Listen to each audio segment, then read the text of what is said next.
VC, a podcast about Ventura County real estate. My name is Reed Fish. I'm the CEO of Upmarket Media, and I am so thrilled today to be joined by this week's co-host, Ignacio Ansaldo, a realtor with Liv Sotheby's International Realty in Ventura. Ignacio, hello.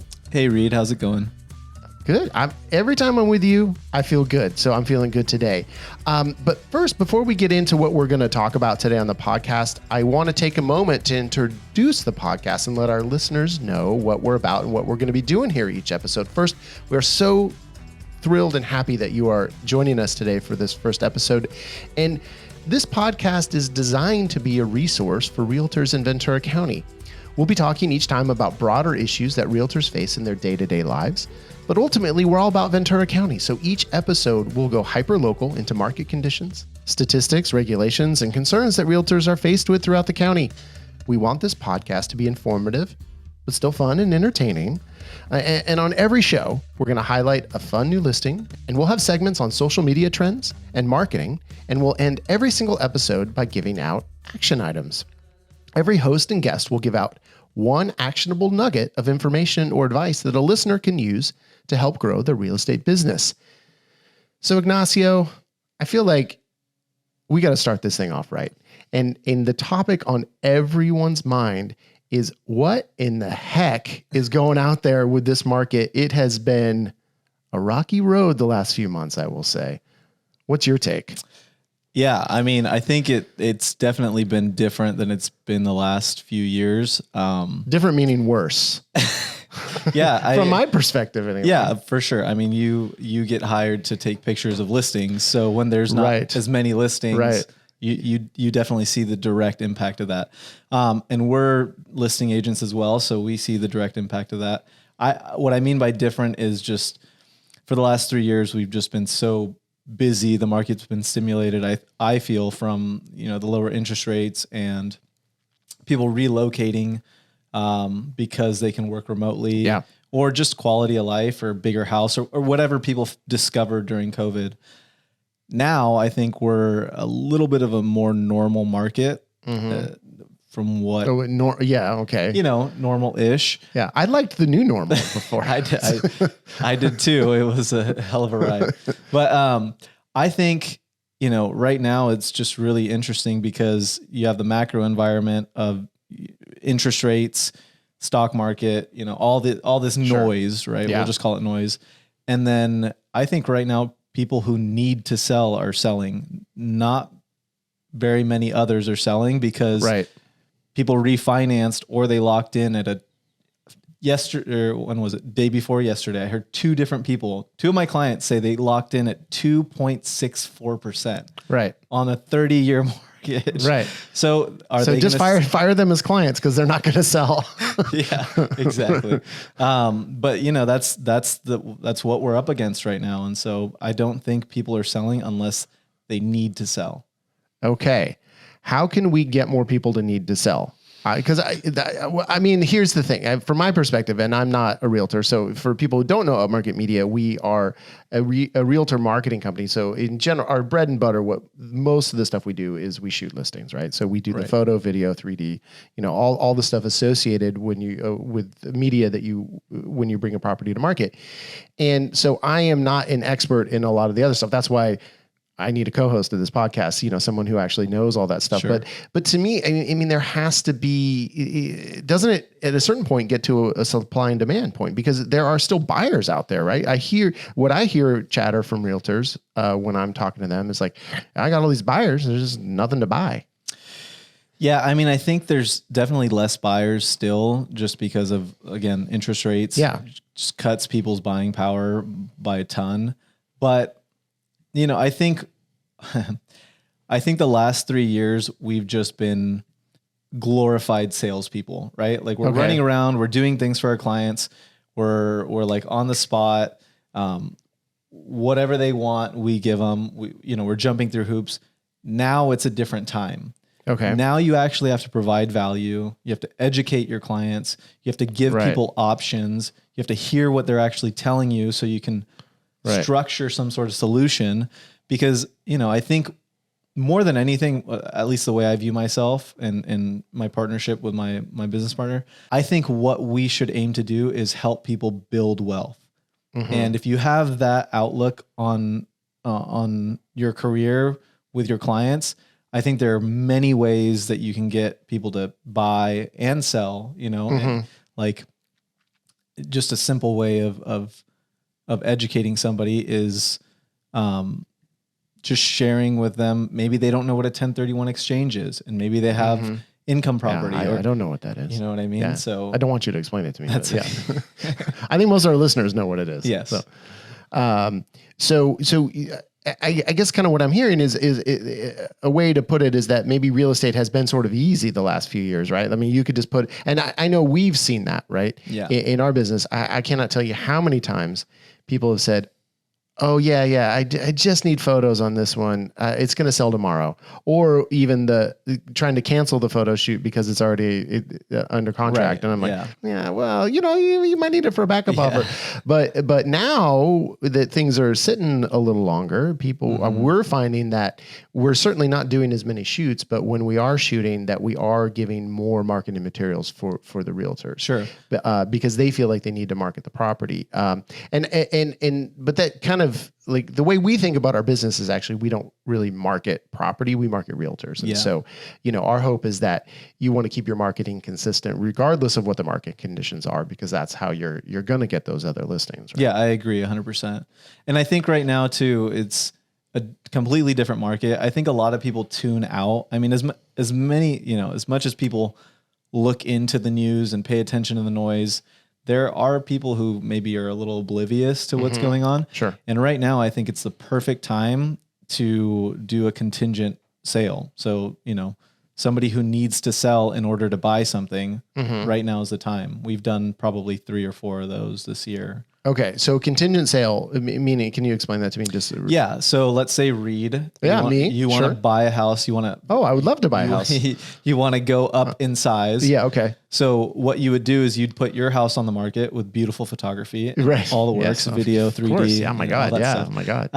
And you would make it contingent upon finding your home of choice. Oh, okay, sure. And so essentially we would help you sell your house. So then when I got an offer and then I would find another house. Then the way you would write your offer with the property that you're buying, it would be contingent upon selling your other home. house. Right. Correct. All right. Gets a little trickier, but I mean, if you know how to navigate it, it's right now is the market for it. Right. Well, why is that then? There's a market for that right now. It just depends. I mean, there's still properties that are selling right away. There's properties that if they're priced right and they're, from what I've seen, turnkey. Right. If they're maybe priced a little high, but they're turnkey, they're still selling sometimes with multiple offers. Right. That's not happening everywhere. It's not happening with every listing. We have a listing right now that's been on the market for 77 days and we thought it was going to sell right away. So, when somebody sees that property, like if we got an offer tomorrow that was contingent upon selling their house. Right. You take it where in a hot market, you might not take that. Correct. Yeah. Right. Okay. I got it. Well, so you think we are like, do you have any like statistics in your head of what the market is like looking like? I mean, are things actually sitting longer? I mean, is there data to back this up? Yeah. I mean, and it's okay if you don't have the exact numbers. No. Well, I have some other numbers. I don't know if these are the ones I want to share right now, but I think we have more stagnant inventory. Okay. So things are definitely sitting on the market more on average than we had before. Like right now in Ventura County, all of Ventura County, there's 598 active properties. Right. And we're recording this like, early mid-May. Yeah. Yeah. And then pendings right now, which is kind of interesting. There's 658. So there's more under contract than there is listed, which we saw a lot of last year and the year before as well. And then solds up to this point is 1,777. That's year to date. Okay. And then the same time year to date. So the beginning of the year last year, 2022 to May 10th, 2022, there were 2,809 properties that sold. 2,809. Correct. And this year is 1,777. So there's like a 30, what did we say? Like 37%. Yeah, so it's percent less. Yeah. I think that tracks because I've been, and Chelsea, can you chime in here? So we have our producer, Chelsea Froelich, who also runs our office at Upmarket Media. How do you think we're doing, like listing wise, shoot wise, we've picked up, right? Yes, definitely. Yeah. Especially the last 2-3 weeks. Right. And then, but I've kind of been telling people anecdotally that what we've been doing lately is about 60% of what I would think it would be for this time of year. Yes. Yeah. Still not as busy as last year, but definitely picking up from where we were. Right. Well, I feel like I'm impressed with myself because I've just been throwing out that number and it turns out there's 37% less transactions. So I feel like, wow, I've been saying, wow, we're 30 to 40% down. Reed, you're just that smart. Well, I just have my finger on the pulse. Chelsea's like, do not pump this guy's ego one more little bit, Ignacio. I always pump his ego. Yeah, that's so. Do you think like are realtors hurting? Because I know our business is like, we're fine, but there's been moments where we're like, okay, let's, because we built out all this infrastructure to be able to service, all these listings. And now we're utilizing our staff and everything. But there's been moments this year where we've been, all right, we might have to think about some changes or something. Yeah, I definitely think there's a transition with realtors. I think a lot, 2 years ago, I believe, don't quote me on it, but I won't. There were more realtors than there had ever been. Sure. In the history of realtors, yes. During that time period, because everybody thought it was easy. Right. Everybody thought that you could just, it was right. You could go and make $30,000 to a certain degree. It was easy. Maybe it was easier because the perception of it too. But right now is like when a realtor, it's like make or break time. You either double down and you spend your money. And you do the things like you said, you stay on your plan, or it's pretty tough for some people out there. When you have one of the top listing agents in Ventura, I saw him after a broker tour that he had. And I said, hey, how's it going? How many listings you got going? And he's like, oh, I've got 2. And I'm just like, he usually has like 10 to 15. Right. So it's not just, for a second, I thought it was just us. Right. And then you see it pretty much everywhere. Right. No, and I think we're seeing it where, our top listing agents their volume is down, but they're still doing it. Right. And I know your team is one of our top teams. And we've still been shooting for you, just not quite as much, but it's going to be I've definitely had realtors, they'll call up and be like, I'm back in the game. I got one. And, it's been like kind of a joke. Yeah. Well, they're just being a little self-deprecating. Like, I haven't done a transaction in 8 months. Yeah. And so I know times can be tough. And I think that's in our second half of the show, we're going to get into marketing, and that's kind of what we're going to have an emphasis in this podcast about a bit. And that's kind of what we're going to talk about is how to kind of stay on that plan, how to kind of double down on your marketing and as a way to get through this time. And so, we're going to go into transition into our the next phase of the show. So we're going to take a quick break, and then we're going to come back and we'll have our social media sidebar. We're going to come back with our listing of the week. Then we're going to have our marketing talk, and then we're going to end with some action items. Ignacio, are you okay? Can you handle it? I'm so excited. I can hardly handle it. Okay, you're here for the duration. I'm here. All right, I appreciate it. Okay, we'll be right back.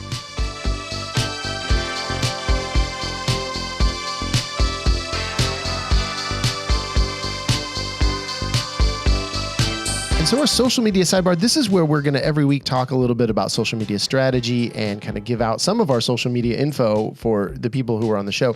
So for us, we're upmarket.media on Instagram, and you can find us on Facebook.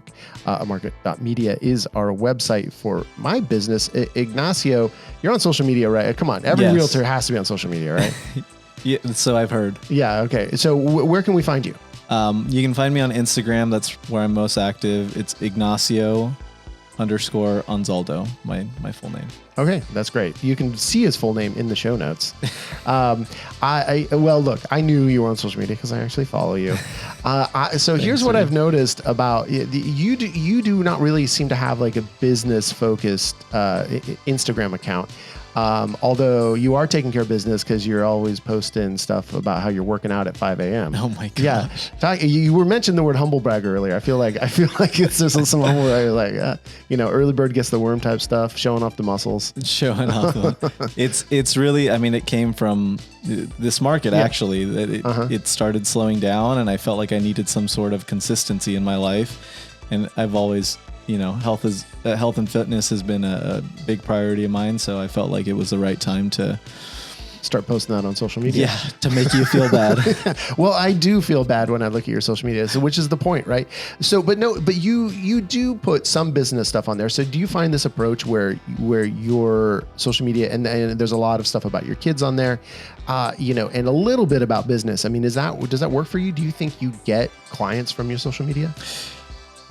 I have had a few inquiries. I can't say that I've gotten business, right? Or I've had business, conjured up business from social media. I think it's a good way to stay in contact with the clients that you've already closed a property with. It kind of adds that level of personal touch, I feel like, because then they get to kind of follow along with your life, and you get to follow Ignacio along with has children. He's a good dad. Yeah. He's a good person to do business with. I mean, right? I mean, that's kind of the subtext. I know that's not necessarily, but it allows them to see into your life and see you as a real person and not just as a realtor. Right? And it kind of keeps them top of mind. Like it keeps us top of mind in their mind. Right. So if they are talking real estate with one of their friends, maybe that'll be the reason. Oh yeah, I saw Ignacio posted something yesterday, and so keeping top of mind, I think, is important. Yeah, and I know a lot of realtors, though, do have kind of their business Instagram or their personal Instagram is all business, and really, and we'll have different people on as this show progresses who have different strategies for social media, because definitely there are some who are there like, I get all my leads through Instagram and TikTok. I mean, that's, and so I don't think there's any one way to do it, but to me, what I preach and because your social media, regardless, even if you're just doing it, just doing personal stuff on there, it is part of your marketing. And we always think about that kind of tripod of marketing, of where you have your website, you have your social media, and then you have your in-person stuff. And so social media is one of those legs that the tripod has to stand on, right? So you do want to be, I think my advice is you do want to be intentional with your social media. And our upmarket social media is mostly like, hey, here's a house we just shot, right? And I know Chelsea is always on us, who has kind of an emphasis on social media to do what, Chelsea? Just constantly post. Yeah. Behind the scenes. There you go. Behind the scenes. That's the thing that everyone wants to see who's shooting, who's there. Yeah. That having that kind of behind the scenes stuff. So that we're seeing of, what we actually do in the field, and kind of then also the people who are doing the work, where it's not, where our business, we have like 5 shooters. So it's not just me or my business partner, Mark, out there shooting. It's like, it could be any one of us. And by the way, Chelsea, if we want to find you on Instagram, it's Feeding Beautiful. Yes. Chelsea does a lot of food stuff. So if you like food, you're going to want to follow her. It's amazing. Oh, yeah. Oh, Ignacio follows her. So, all right. That's good. But I think that you really just want to be authentic in your social media, right? And so even if you have it be a much more business-focused social media account, I think you just want it to be authentic to you and authentic to your brand. And your brand should be authentic to you, right? That's like, you don't want to be out there. There's always going to be a little bit of like, okay, I want to put my best foot forward and all that. But you want to make sure that I mean, in a way, it's the way we kind of shoot houses. It's like, hey, this is what the house is, but we're going to put it in the best possible light possible. Yeah, absolutely. Right? I mean, I think for me specifically, it's not that I don't want to make social media a little bit more of my plan, or have more of a strategy, or more of a part of my business. I do. I just know myself, and it's really difficult for me to prioritize time to do that. I've been trying to do a better job at posting reels or posting pictures and keeping people updated on the properties that we have listed and in escrow and sold. But for me, I think for me to want to do it, because it has to, in my opinion, it has to be done by me, or else it's going to feel not disingenuous. Authentic. Not authentic. And so you got to get over that, because I know. It's I don't know. I do. You're right. No. Right. I just, and look, there's no one way to do it. And the bottom line is it is hard. Yeah. I mean, at Chelsea, we are a media company. All we do all day long is produce media, and we find it hard to find the time to post stuff. Yeah, we don't do it as often as we should. Yeah, exactly. We're always focused on the other stuff. Yeah, and it's just the day-to-day churn of real estate. And I know we get it. Our clients are realtors, so it's always on for us too. That you guys are always on. You're always having to do stuff, and to find those few minutes a day to post to social media, it's hard. But I do think you got to make it a priority, or at least have if you have an assistant, have them do it, or just plan out some content. It's just a thing. I agree. I mean, and that's something that as soon as we hire an assistant, we've been talking about it. I think that's something that, we want somebody who's going to do all of, at least remind us to do something, right? And then just do it. Exactly. And look, it is important, and that's why every single episode of the show we are going to have a segment on social media, because there's so much to talk about it all the time. So that's going to do it for this social media sidebar, however, and then we are going to come back with the rest of the show.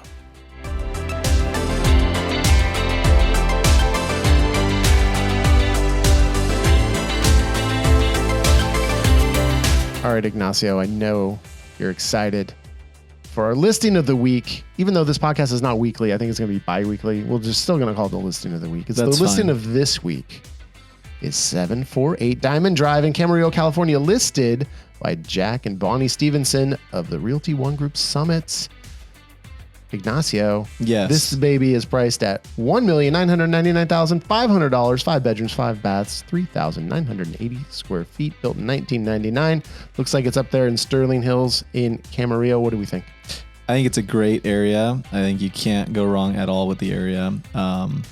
Very desirable, super safe, resale value's good. Right. So this is what you. So I'm kind of interested in how you pitch the, or I guess if you have a buyer, do you pitch the houses, or you just kind of let them, I would say in this price point, you typically have buyers who are pretty savvy about the area, but you want to just reinforce everything that they may or may not know, and I talk about the area more than I talk about the house, unless the house, this house is pretty done. Yeah, this house looks pretty dialed in. So, I typically I'm the kind of realtor that lets people air out and do their thing, and I'll comment here and there, but I don't like to be overwhelming. Right. I like to let them take ownership of the house while they're there. Right. And I guess unless you maybe know, I don't know, something about the area or something that this family wouldn't potentially then you're gonna, because you're just trying to have their best interests at heart. Right? Yeah, absolutely. That's it. But this house is super nice. Yeah, so I think if you had clients who had a $2 million budget and wanted to live by the golf course in Camarillo, it's hard to see how you could go wrong here. But that's me. What do I know? No, I think it's a great house. I mean, they've done a lot of upgrades. I love the fireplaces. I love that outdoor area. Where you're overlooking the pond. I love the deck that is off the primary. I mean, I think this is a great house. Lots of privacy. A lot to love. All right. Well, I bet by the time this episode comes out, this thing's going to be gone. Yeah, so I have a buyer for it. So. Oh, you do? Okay, perfect. All right. Wow. Congratulations. We just made a deal in the first the first episode of this show. All right. Well, that was our listing of the week, and now we're going to move into our marketing moment, which is actually sponsored by Upmarket Media. How did we find a sponsor for this segment that happens to be the company that I own? But still, we are sponsoring it. Upmarket Media, upmarket.media.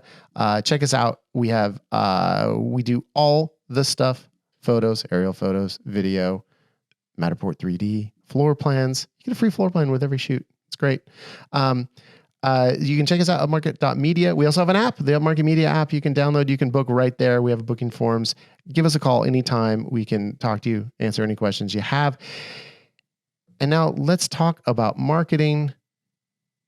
I think, Ignacio, as we kind of alluded to before, that this is the time to double down on your marketing, because this is the time where there's leverage to be had, because a lot of realtors, all of us, right? Yes. In any real estate kind of industry, real estate focused industry, this is a moment where I feel it in my bones, right? Like I have this scarcity mentality. Like, okay, I don't know what the future is going to hold. I think we got to tell. Yeah, I do. Doesn't everyone kind of naturally have that? It's like, I want to protect myself in this moment. So I have to kind of tell myself that this is actually the time to double down. And that's what we've been doing. We've been doubling down on all our marketing, and it's really paid off. I mean, I think that's what's getting us through this time, is that we are adding new clients to our roster. We're, doing the stuff. Yeah. I mean, I think you have to adapt, and you have to push through that, uncomfortable thoughts of like, the scarcity mindset. So yes. I think doubling down is super important. I mean, we've had like 5 listings as of recent on the Hill, and we have like 4 coming up in the future.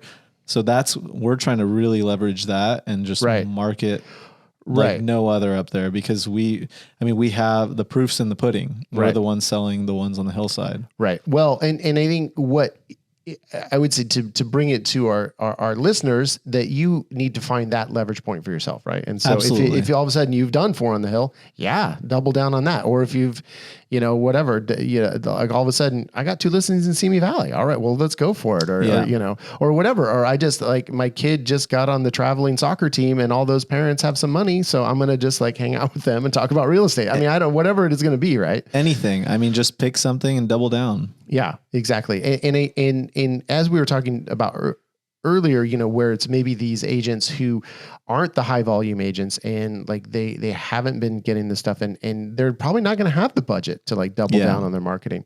So I think when we say that, it doesn't mean that you have to up your spending, right? Because there is a ton of marketing you can do that doesn't actually cost any money. Sure. And I think we're finding, in upmarket media, part of where we're finding success is not in like taking ads out places. I mean, that always helps too, but it is that face-to-face networking. Yeah. Going to networking events. I mean, it's hard, we're an affiliate, right? So we can go to realtor networking events, and those are all our clients. And these are all the people that it pays for us to network to. And so if you're a realtor at those events, well, networking with other realtors doesn't necessarily get you more business. I guess it can help you on the buy side or whatever, but ultimately you are looking for new clients. Yeah, I mean, I think it's all important. We just had a guest speaker at our quarterly meeting yesterday. She's the #1 agent in all of Utah with our parent company, and she came and talked to us. And she was a huge advocate for being on the board, doing anything you can to put yourself in front of other realtors, because if you're liked and respected by your peers, right? People want to show your listings. People want to work with you. People trust you. People, So I think it's a big part of it. Right. I think you should spend as much time cultivating the relationships with realtors as you should with your clients. Interesting. Honestly.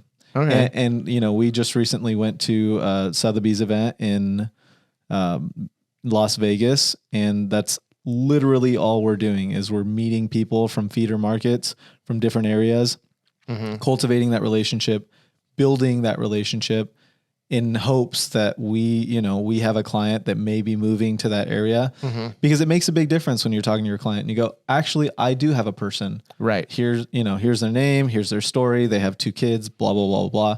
You're not like, give me 1 second. Let me go online and try to figure out a good realtor. Who will give me a nice commission to bring them a buyer? Yeah, right. Exactly. Yeah, right. So I think it's, sorry to go off track. No, there's no off track. It's a podcast, Ignacio. I think it's super, super, super important. I mean, that's kind of been, I'm going to share my goal. I love goal sharing. I think this year I made it really, really an intentional goal for myself was to become the most liked realtor in Ventura amongst other realtors. And I think it's working. I think people like me. Ignacio, I love that that's your goal. Well, no, but here's the thing. Here's what I'll say about that for you. Because I think if someone heard that, they would be like, who the hell is this guy? But I've known you for a few years now, and I feel like that is actually your authentic self coming through. So as we talk about authenticity, and I don't think that you ever come into a situation and you feel like that desperate guy who just wants to be liked, but I do think people do like you and trust you. That's what I hear from people. So, and I guess that's what I really mean is I want people to like me because I want them to trust me. I want people to say, that guy has high integrity. He really works for his clients. And he's pleasant to work with. I want to show his properties. Right. I want to work with him. Well, yeah, no. And I've definitely heard about, realtors that everyone has to hold their nose when they do a deal with them or, whatever. And they're hated. I mean, like genuinely hated within the industry. And I do think that does affect their business, although somehow they're still successful. So I don't know. I mean, this isn't there's no one way to do it. Yeah. This isn't Los Angeles or San Francisco or New York. You're going to run into your peers. Right. You're going to work. I mean, there's a handful of top producing agents in the area. You're going to see them. You're going to work with them. It's better just to have them like you. Well, what kind of in-person networking can people do outside of the real estate sphere? Do you think? I mean, is it like when we're talking about, where we find in our potential clients, right? So we're talking about social media, you can do ads on Google and drive people to your website and all those kind of things. But it's those relationships with people that really are going to drive business. I mean, so many times we see realtors selling their neighbors' homes. Like literally that is, that you have the highest probability of selling a home that's within three homes of yours, I feel like. Yeah. I mean, I think I'll say 2 focus points that I think are super important. Obviously where you live, I think be outside, be talking to your neighbors, cultivate those relationships. I guess I'll do 3. Oh, good. If you have kids, one. always be involved in the schools. You can sponsor little things and have your name on it or not have your name on it. Do whatever you want, but that just being there at the events, talking to the parents, being genuinely interested, I think makes a big difference. And then number 3 right now, because the market, during COVID and the heat, there was hardly any open houses. Right now, there's tons of open houses. If you're a newer agent, go to everybody in your office and schedule out open houses for the next 3 weeks to a month. Do it every single day. Ask them if they want an open house on a Thursday evening. Like, you will meet people there. Right. And if you have a strategy and you have some sort of a plan, you will generate business. You will meet clients. I mean, we have a newer agent in our office, and she literally sat an open house on one of our new listings and got the buyer from it on a $1.5 million house. Wow. But that's pretty rare though, right? I don't know. I don't think so. I mean, another agent in our office has picked up like 6 clients from 2 open houses. Wow. That you just have to have a strategy. You have to be intentional. You have to provide value. Right.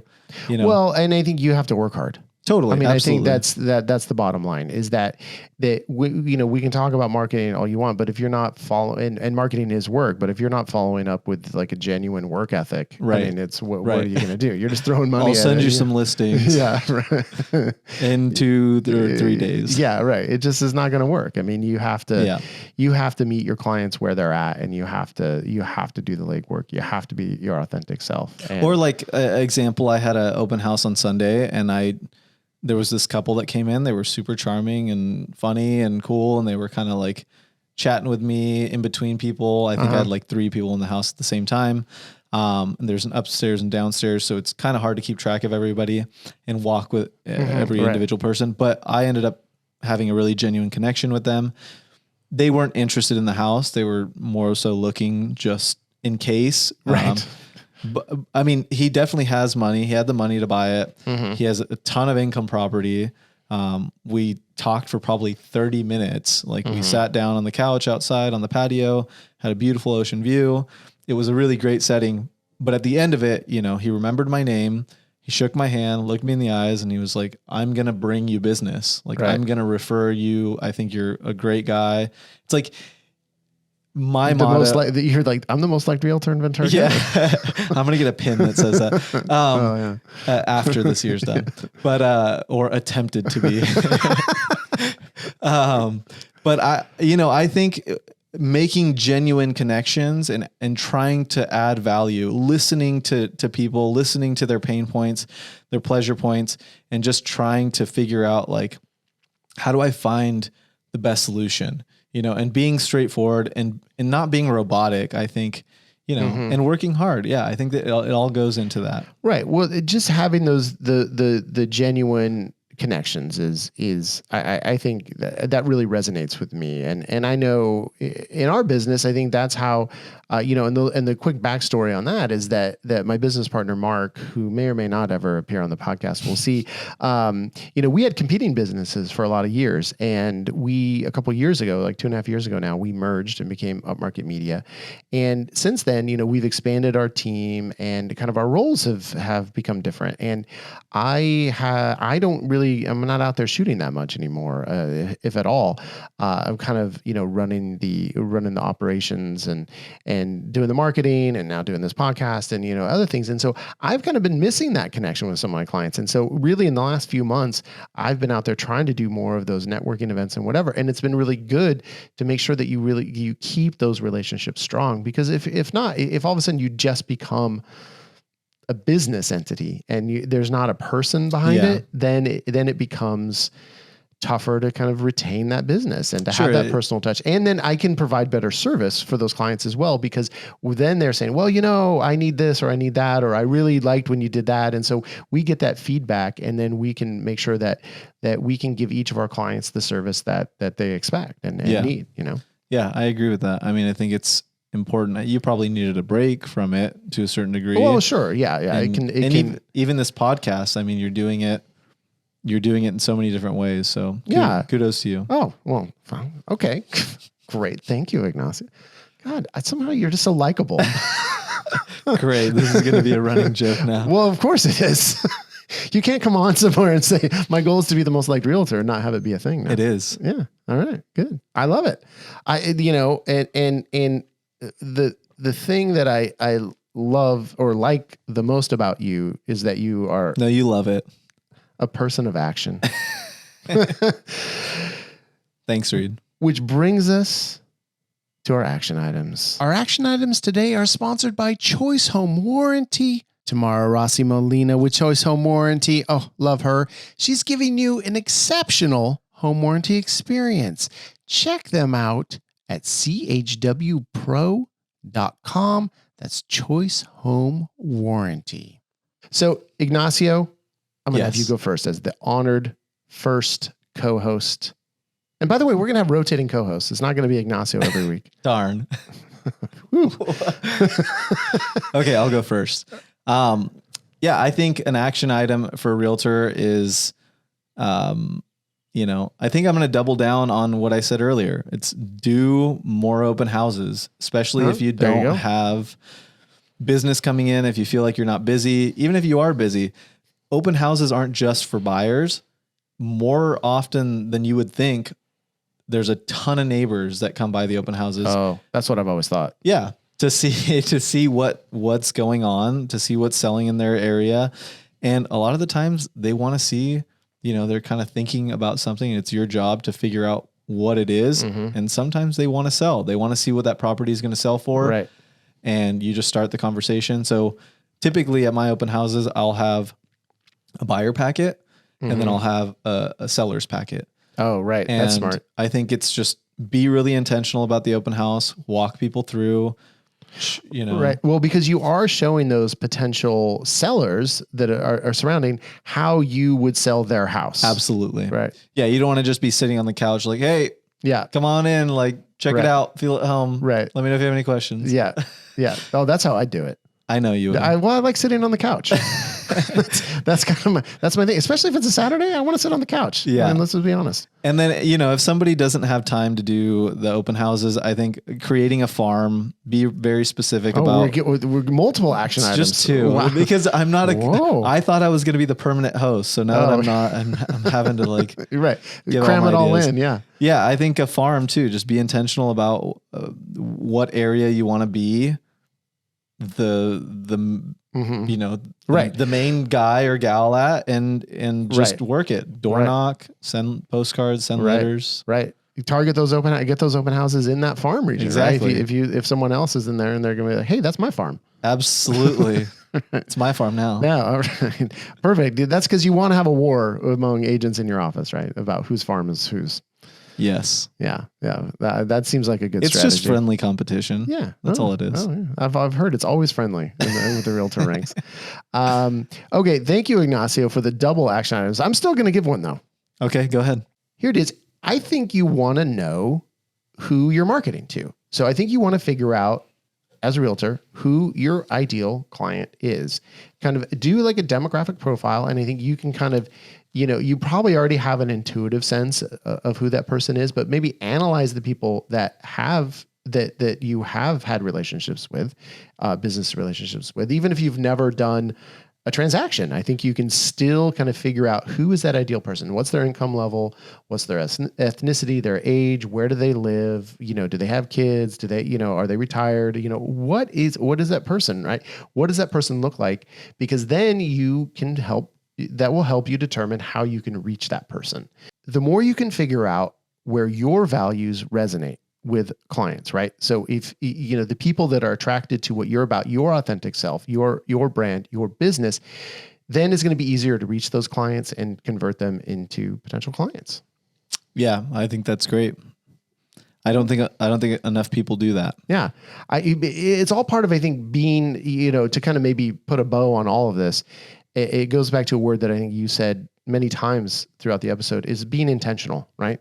Being intentional about your marketing, being intentional about your social media, being intentional about the way you carry yourself in the business, being intentional about, your personality, right? Of being, wanting to be like a trustworthy person and being intentional about who you work with, right? And I think we're all, all of us as business owners, you're probably going to work with whoever wants to work with you, right? We all want those clients, but but if you can think about who exactly it is that you want to work with, that's going to help you.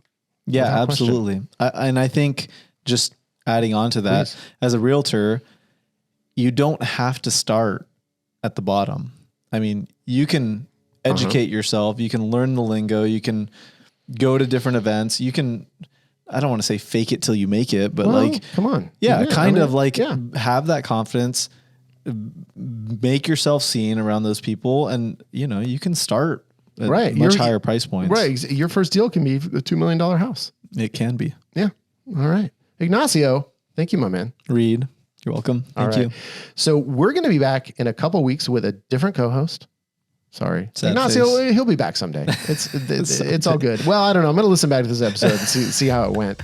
But thank you, everyone, for listening. We're excited to get this thing rolling, and we'll be back in a couple weeks with a new episode. And until then, thank you. Real VC is a production of Upmarket Studios. This episode was produced by Chelsea Froelich and edited by Bethany Diedrich. We'll be back shortly with a brand new episode, but in the meantime, we hope that all your transactions will be smooth. Thank you for everything.